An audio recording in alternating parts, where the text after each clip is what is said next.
It's once again 5:30 on a Friday, and this is U.S. Representative Danny Davis reporting to you from Washington, D.C.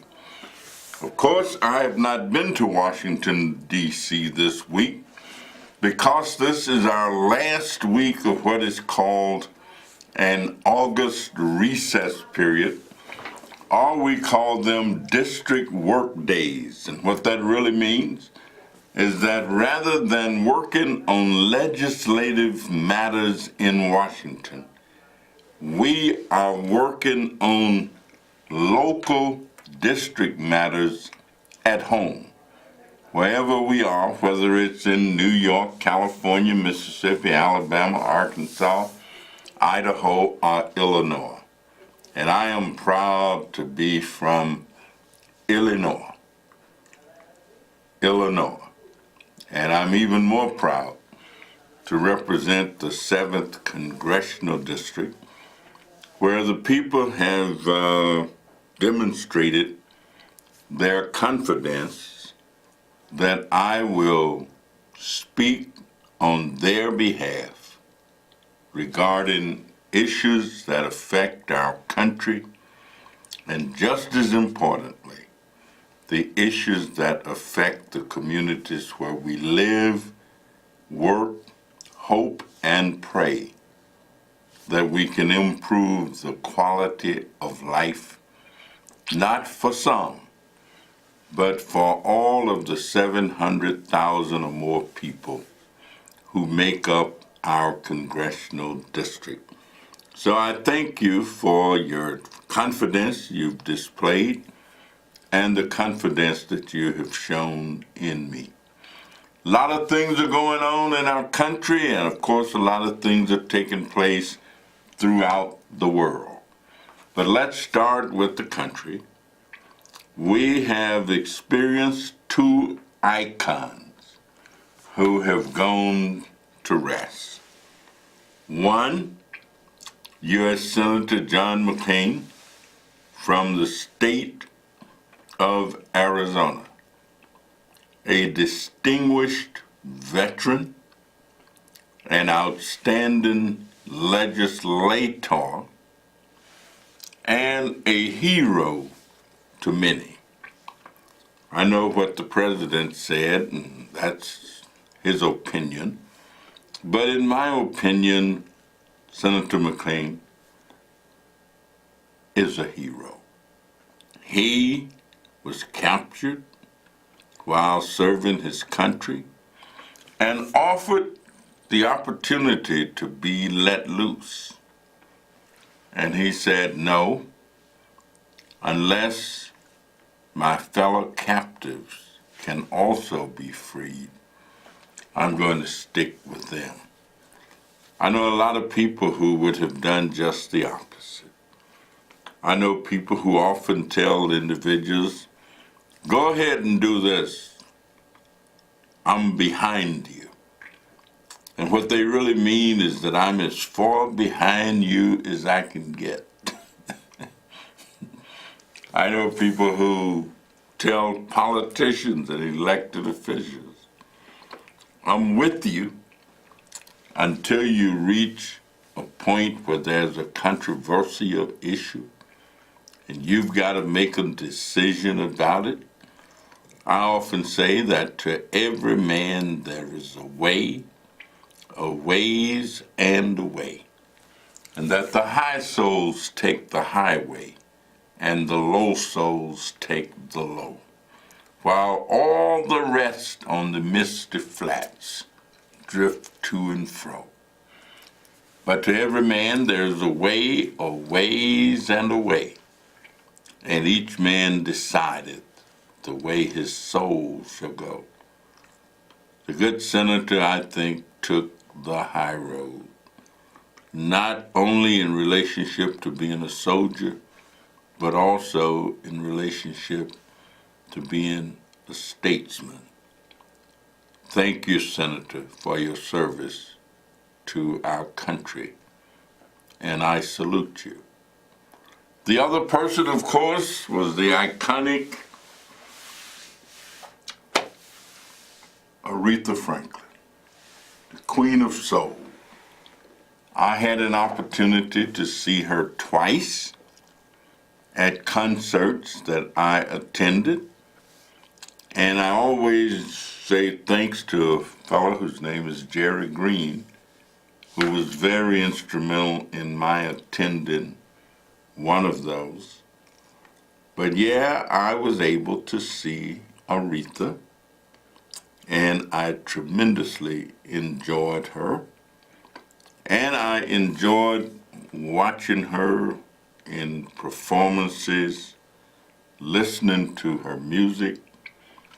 I remember her father, who was an outstanding preacher, to the extent that when I was a little boy, he had a sermon he would often give, and a sermon that was taped and recognized as an outstanding sermon.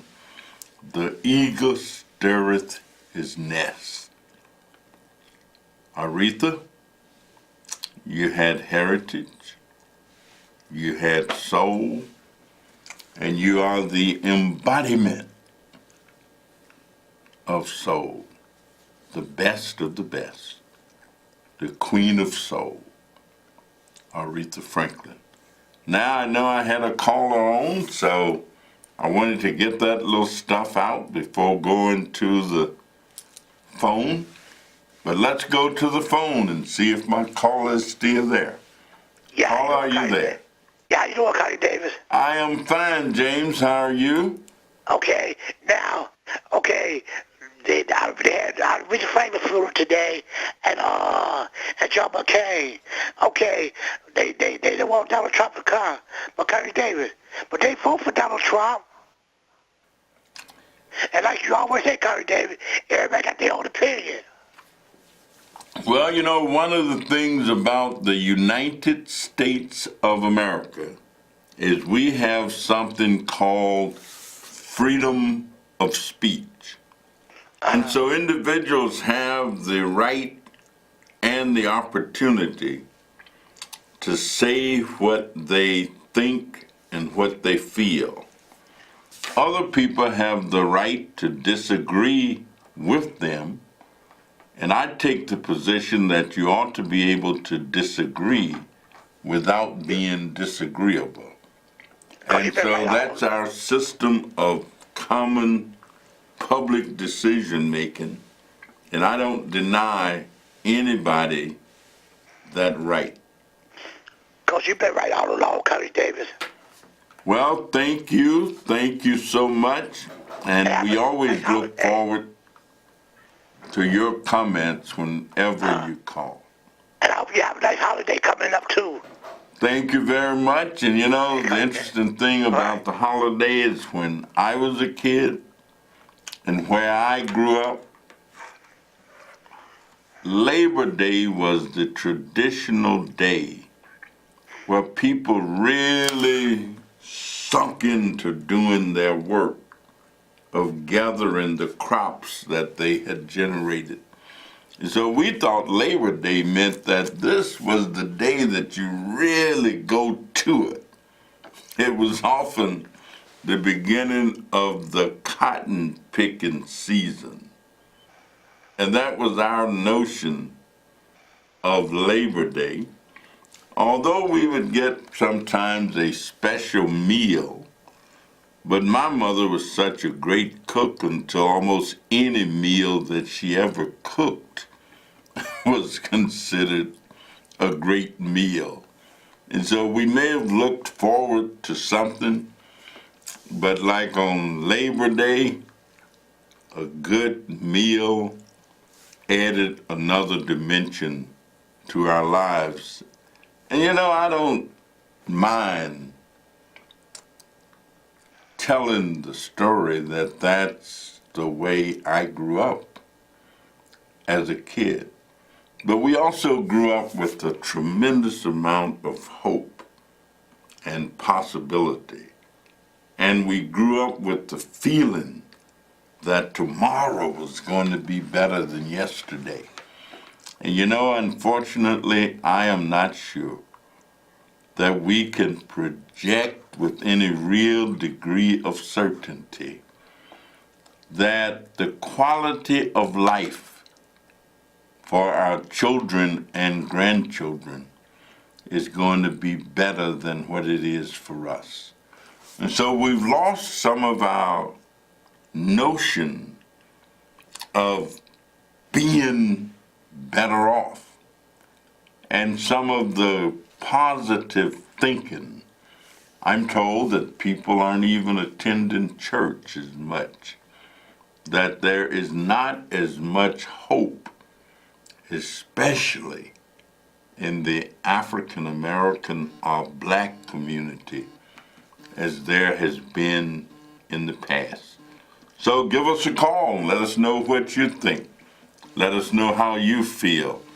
But I think it's a good day. It's a good day, and we just gotta keep on moving, keep on working. You know, my daddy used to sing a song, I'm gonna work until my days are done. We'll cease from sorrow. There will be no tomorrow. I'm gonna work until my days are done. Well, I also got an announcement or two. One, we know that we are still experiencing all kinds of violence. I mean, people are killing each other, they're harming each other, they're hurting each other, and we ask, what can we do? Well, I believe that if it is to be, let it begin with me. If we all take a pledge that we're going to become less violent, more giving, more sharing, more understanding, then the world would be a better place in which to live. I believe that you cannot always control what goes on around you, but you should be able to control how you respond and how you react to it. I can't stop, I say to young people, if everybody in my crowd wants to light up a blunt, I can't stop them from lighting up a blunt. But just because they light up a blunt, that does not mean that I have to light up a blunt. That dear lady I talked about who could do all that great cooking used to teach us stuff, and one of the things that she taught us was a poem called Myself. And she'd say, I don't care what your friends are doing, it's you that I'm talking about. And so she taught us I have to live with myself and so. I want to be fit for myself to know. I want to be able, as the days go by, always to look myself straight in the eye. I cannot hide myself from me. I know what others may never know, and I see what others may never see. But above all, I always want to be self-respecting and conscience-free, meaning that whatever you do, that's your business. And my daddy would tell us about Joshua, about I don't care what others may serve or who, me and my house will do thus and so. Patrick Henry, I don't know what course others may take, but as far as me, give me liberty or give me death. Each one of us determines the road we will travel. Each one of us determines the way we will go. It's not my brothers, not my sisters, not my uncles, not my aunt, but it's me, O Lord, standing in the need of prayer. Caller, are you there? Yes, Congressman, and it's a heck of a good day to be on God's green earth. It sure is. And to all listeners, please have a safe weekend. Enjoy yourself. Be careful. Just be careful. Know your surroundings, and make sure we be back with you next Friday so we can all speak in here again.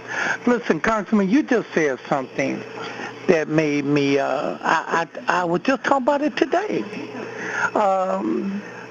This is just me personally. I don't care what anyone do. I mean, you going to light up a blunt, then you going to light that blunt up. But I have respect because I give respect. I don't have no one that's going to light a blunt up in front of me. I don't have people such of that around with me. Again, they might do it, but they're not going to do it in front of me. That's why I always sit up and say, people who don't have respect for people no more, they really don't. I mean, they don't have respect for themselves, so you know they don't have no respect for other people. I think we need to learn to get that back into our lives and to be a much better world and peacefulness in this world if people just respect each other. You know what? I don't know how anyone would disrespect you because, I mean, I don't know you personally, but I know of you, and I know if I was smoking blunts, I wouldn't dare smoke a blunt in front of you with just simple respect. So again, that's what I'm trying to tell you. You got to give respect, and you got to give respect, and it will make a much better world. Listen, I think you're a hell of a guy. I always can't wait till Friday if I'm not doing anything, but just to see you, speak to you, and especially hear things. And listen, I think you are one of the best people around. Oh, I met Paul Vallis, too, today. Oh, okay. Yeah, I met him today. Also, but I think you're a hell of a guy. There ain't too much that you couldn't do, so we depend on you very much. So listen, I want to wish you a great day, safe day, wonderful holiday. Be safe, watch people, and bring all of us some of your food, your cooking that you did over the weekend. Now, let me get out there, Kyle. You hear your response. And again, you have a great day. One hot link. Well, then, we could split it. Hey, we split it in half. All right. All right, you take care. Thank you so much. You know, he's so right. If you give respect, you will often get respect. Aretha, when she would sing this song, R-A-E-S-P-E-C-T, let me tell you, you could feel something vibrating within in terms of just saying, that's all I'm really looking for. It's just a little bit of R-E-S-P-E-C-T, and that's respect. If you give it, honest to goodness, you get it. It's hard to be disrespectful to another person who is being respectful. If you give to the world the best that you have, the world will give back to you the same way. The same way. If you're full of courtesy, if you're courteous to others, if I walk by and say, good morning, sir, it's hard for you to respond back, dog, what you doing? Who you talking about? Good morning. Or what are you talking about? What's good about it? I mean, when you do it, it comes back. We know we've got all these elections that are coming up. I mean, we've got the gubernatorial election, those who do politics kind of know that Labor Day is the traditional jumping off period for something called a November election. People will be participating in the Labor Day parades. They will be all over the place. Organized labor will be trying to get their people revved up and get their people motivated and stimulated and activated. And I encourage everybody to make sure that you participate in one way or the other. The Panthers used to have a motto, a slogan, that said you're either part of the solution or you're part of the problem. And if you're not part of the solution, then you're helping to perpetrate the problems that exist. So just know that you may not be everything on the block. I often like to close meetings by asking people to say this: I am not all people, but I am one. I cannot do all things, but I can do some. That which I can do, I will do, and you should too.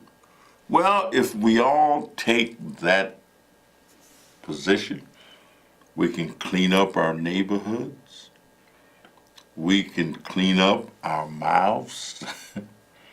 We can clean up the way we think. We can clean up the way we talk. And we can clean up the way we act. But most importantly, we can clean up the way we feel. You know, James Brown kind of had it. And James Brown could do this business about, I feel good. And you can feel good if you have to will yourself to feel good. And the woman who generally is here with me, her mother died. So I want to give a shout out to Krista Overton and express condolences to she and her family. There's nothing like losing a mother. I don't care who else there is or what else there is. There's nothing like having a mother. There's nothing like the feeling. Let me tell you, when I was a kid, we used to play sick just so our mother could come in and administer. And she could put her hand on your head if you had a great big fever or something, and it would feel like you was getting relief, that you were feeling. So, Crystal Overton, we know how you felt about your mother, how you feel about your mother, and so just know that you have been fortunate to have her with you all of your life, that there has never been a moment in your life that you didn't have your mother with you. So be thankful. Everybody have a wonderful weekend of fun and frolic. Have as much as you can, because right after that, we've got to all get to work, because we know that these elections are coming up in November. And we got to make sure that every person we know is registered to vote and will be participating. Have a wonderful holiday weekend, and we hope to see you next week. Thank you so much, and have a great night.